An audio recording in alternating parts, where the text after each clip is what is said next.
Washington, Reuters, President Donald Trump a trademark's push for tax cuts hit new turbulence on Tuesday, with Democrats abruptly pulling out of a planned White House meeting with him after he sent a tweet attacking them, while some Senate Republicans were demanding changes to the tax bill. Several Republican lawmakers were seeking modifications in exchange for their help in advancing the tax legislation, which the party sees as crucial to its political prospects going into the 2018 elections. The Senate Budget Committee was scheduled to consider the bill in the afternoon in a session that had initially been seen as a formality, but was becoming potentially more problematic. Trump went to the U.S. Capitol to meet with Republicans at their weekly policy luncheon. The Senate was poised for a possible vote on tax legislation as early as Thursday. The president had been scheduled to meet later in the day at the White House with congressional leaders of both parties. But he cast doubt on Tuesday morning on the prospects for agreeing with Democrats at that meeting on keeping the government open after a December 8 budget deadline. A meeting with Chuck and Nancy OE today about keeping government open and working Trump said in a Twitter message.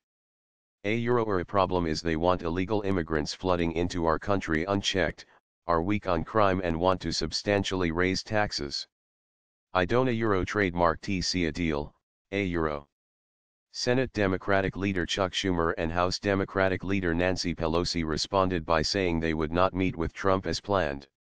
We believe the best path forward is to continue negotiating with our Republican counterparts in Congress instead they said in a statement. Democrats had already been expected to oppose the Republican tax bill, but the spat over Trump a trademark's tweet likely served to raise the level of partisan acrimony on Capitol Hill, where several critical decisions are looming for lawmakers. Trump a deadline. Republicans, who control both chambers of Congress and the White House, have yet to score a major legislative victory since Trump took office in January. After a failed push this year to repeal former President Barack Obama trademark's healthcare legislation, they are eager to score a win before next year trademark's midterm elections, when control of the House and the Senate is at stake. Trump has called on Republicans to deliver a tax bill to his desk before Christmas. The House of Representatives has already approved its version, which would cut taxes for businesses and individuals. But in the Senate, Republican leaders faced contradictory demands from some lawmakers.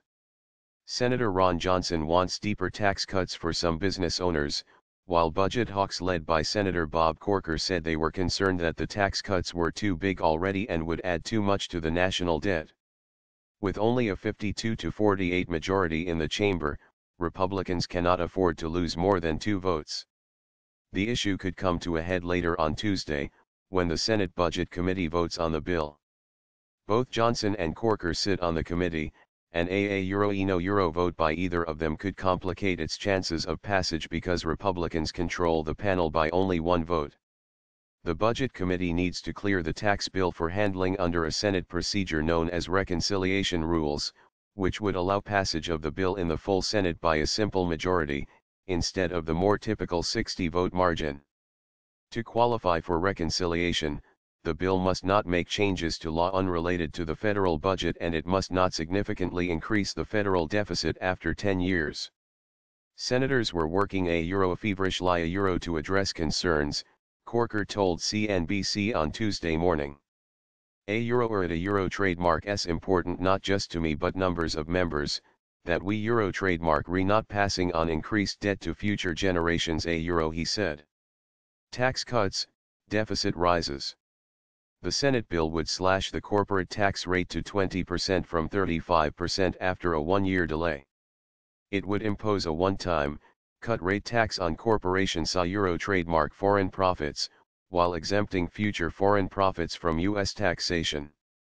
But it would also add more than $1.4 trillion to the federal deficit over the first decade, according to congressional analysis.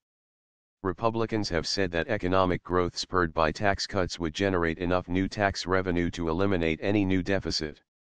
Corker and other Republican deficit hawks, including Senator James Lankford, have proposed raising tax rates if revenues fall short of expectations. But Johnson and Senator Steve Daines have pushed in the other direction, arguing the bill leaves rates too high for partnerships and other Euro pass-through Euro businesses. Senator John Cornyn, the Chamber Euro Trademark's number 2 Republican, said at a news conference that the bill cut taxes for all but the largest pass-through firms. If the Senate manages to pass the tax bill, its version, and the House bill will have to be reconciled into a piece of legislation that both chambers must approve before it can be signed into law by Trump.